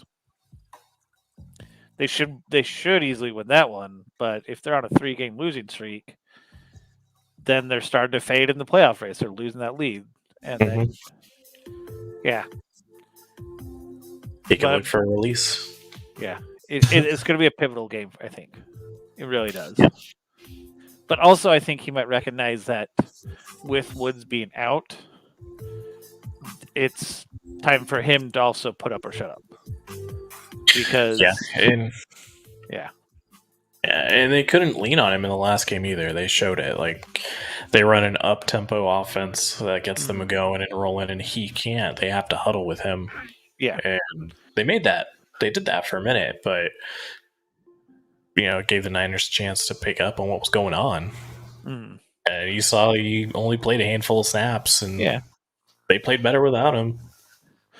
Yeah, but it'll be interesting to see once he's had a chance to acclimate and really get involved, especially since he's essentially going to be getting like the number 2, number 3 looks. Like obviously Cooper Kupp's still the man. Mm-hmm. I think even OBJ realizes that he is, wide receiver 1 on that team, and nothing short of an injury is going to change that. But I think he also realizes that if he can actually perform, he has a good shot at being number 2. It's just he has to build that rapport with Stafford, and he has to execute. He has to do what he hasn't done the last couple of years. Yep. I don't know if he can though. That's the interesting part. Yeah. That's kind of my observation too, because it seemed like, when the Niners got that first pick, he kind of gave up on the play. He ran his route and then just kind of stopped. Yeah. Thinking it was over, and then Stafford still threw it up, thinking, oh, he'll make the in cut. Yeah, So, and again, that could just be like a timing, hasn't had a chance to really do many snaps with Stafford to get a feel for it. Yeah. That's completely what it is. And I think they'll get better over time because Stafford's that good and he's that good. And he did open up Cup, at least once, very obvious, where he just ran a go route and it opened up Cup because, he drew double coverage. So what I think is even more interesting to think about, though, is so apparently there's actually a lot of speculation that Stafford's hurt. That wouldn't surprise me. And not like a serious, but enough that it's like affecting him. So this bye week could be perfect for them, where it's like it just gives them a chance, like a week off to really recover and get back on track. Because it's one of those, we know unless it's like something he can't play, Stafford's going to try to play. The dude's going to try it.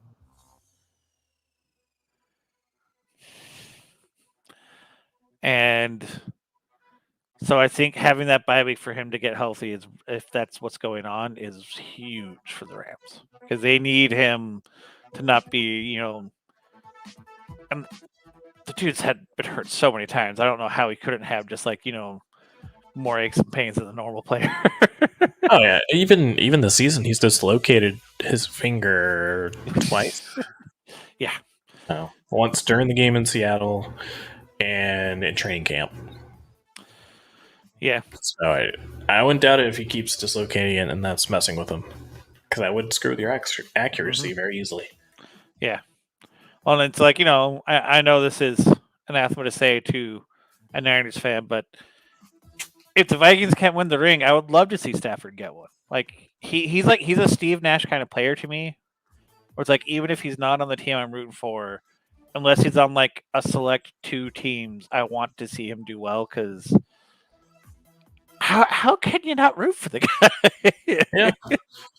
No, because he's in the NFC West, I'm kind of, very much screw this guy. But it's again, even that, but you might say that about the team, but if you say that, your heart's really not in it when you say it about Stafford. Exactly. To me, the Stafford is so screw everyone else here except you. Yeah. Screw you, you're cool. Yep. Yeah. Yep. Exactly. Yeah. I would love to see that, especially because if he gets one ring, then I think he's okay, I can retire now. He doesn't seem like the guy who would go for 2. I think that's what he recognized. All right, I've done it. And the dude deserves to rest. No, outside of basically everyone who came from the Lions, Barry Sanders, Megatron, he is right there with them. Where yep, he just needs to rest. Yeah.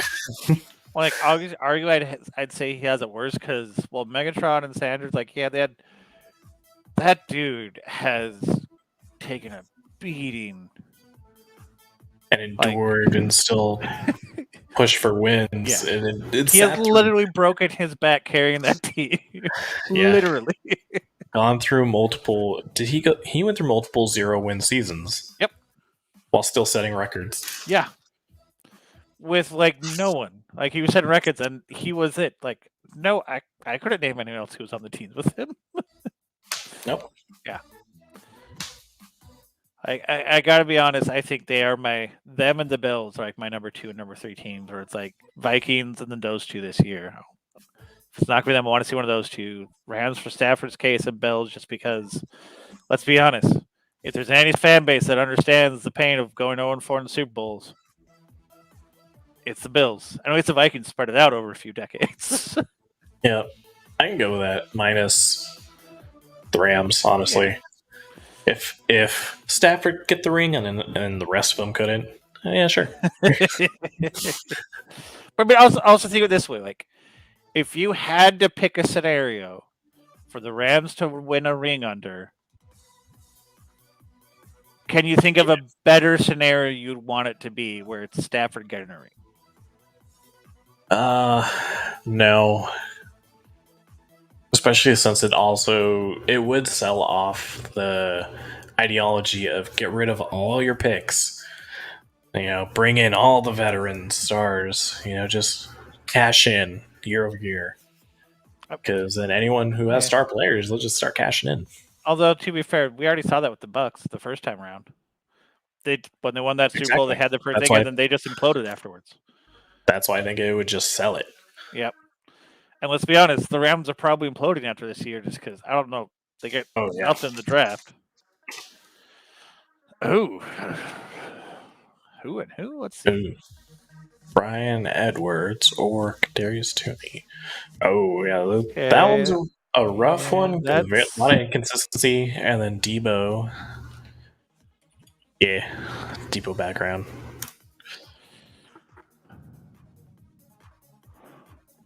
Huh. I mean, for the rest of the season, that one's tough. So,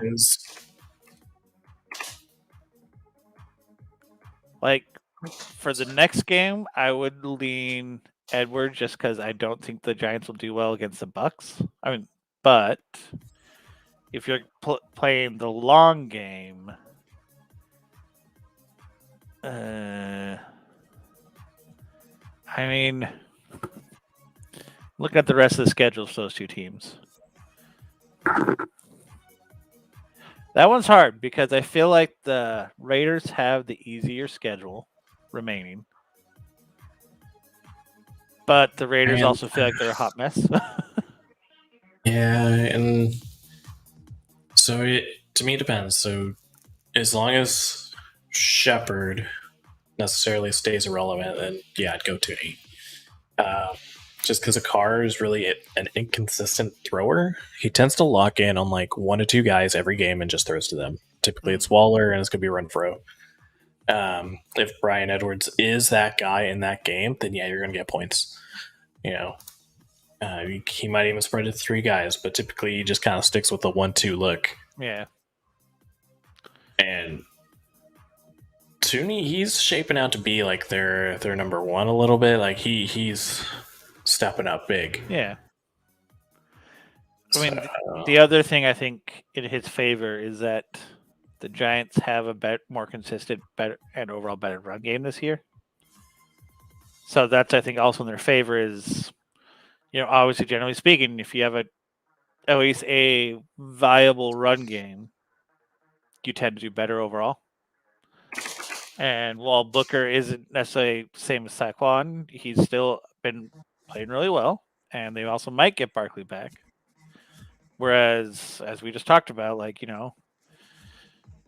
Jacobs hasn't been showing up. They have been feeding it to Drake, so my gut would say Toney. Yeah, to me, looking more into both players, I would actually go opposite. I'd go Edwards, so that doesn't make your decision any easier. Yeah. Especially for 2 young players, 123, 122. But Edwards starting to show up more. He has double the receiving yards as Toney. He's actually getting looks in the end zone. To me, that's like the big difference maker. He has 3 receiving touchdowns. Toney doesn't have any.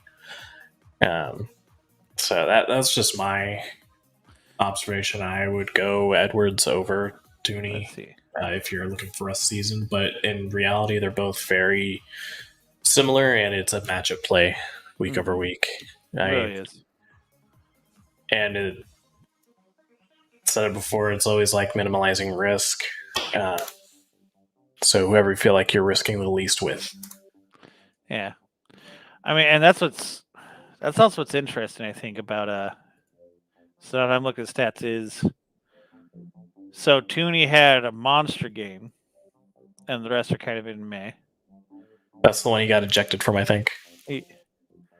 But Edwards, he's been more consistent, but he still hasn't exactly been blowing it away. No, being a young guy, he's been there. NFL's about consistency to me. So I say this as not only someone who has had Moss on my team, but also as someone who has been following Moss literally since he started playing college ball at Utah. Moss is a volatile running back just because he is highly, highly touchdown dependent.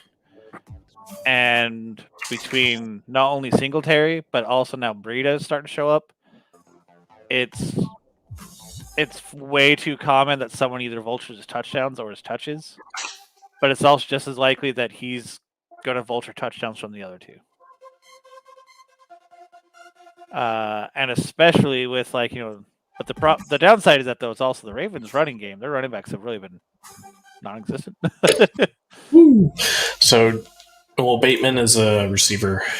Oh, he's a receiver. Oh, yeah. I think he lines opposite of Marquise. He was a big sleeper pick, I think, like 2 weeks ago. The guy we always talk about, Matt. So I blank on the last name, but yeah, no, he was a big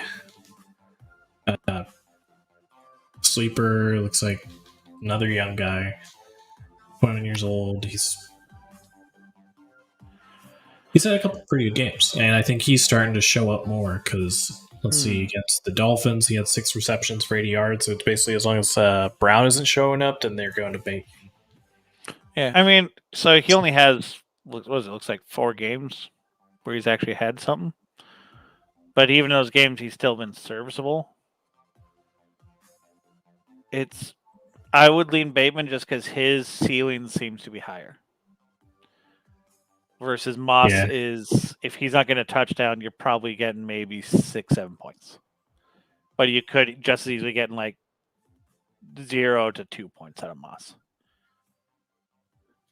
I mean, I do this little dance because yeah, I mean, Moss on the season, 714 yards, 261 receiving, 32 receptions. His average rush rate is really good, and he has 7 touchdowns. So it's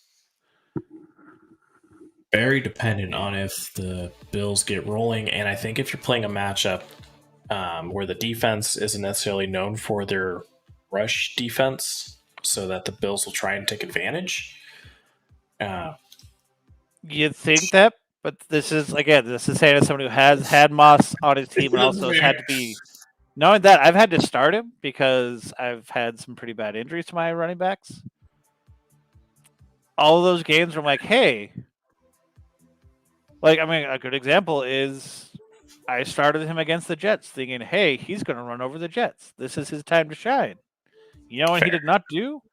Run over the Jets because Breida and Singletary took all the points. Fair. Week before that, it was Jacksonville. Same thing. Week before that, it was Miami. Same thing. I mean, I'd say this. I doubled down with your decision, Bateman over Moss, especially this week. Yeah. Playing against the Bears, they don't have a massive pass rush. He'll be tossing the ball around, I'm betting. And then, the Colts front 4, pretty formidable. They'll keep Moss and the run game in check. So, I'd agree that your ceiling with Bateman's probably higher than Moss, especially probably PPR, because even though the Ravens defense or offense wasn't great last week, he had 8 receptions. Yeah. No, he had 6 catches for 80 yards. That's a really good stat line. So, yeah, which sucks because I would love to see Moss succeed. I've been rooting for that guy since the Bills picked him up. I was like, sweet. Utah fan. Oh yeah, and again, he is. So fun fact. He is easily regarded. He's the best running back in Utah history. You want to know who's number 2? Devonta Booker from the Giants, the guy we were just talking about.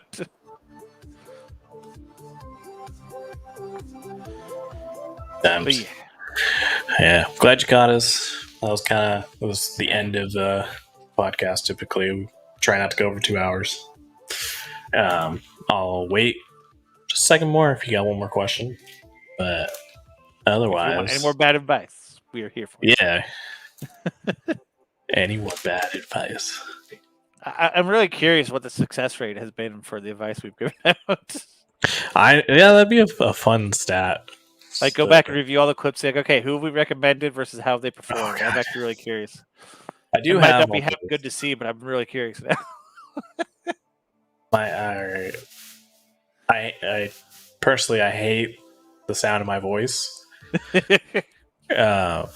So I might put up with it just to go back and see what our success rate is, and then bring it up next week.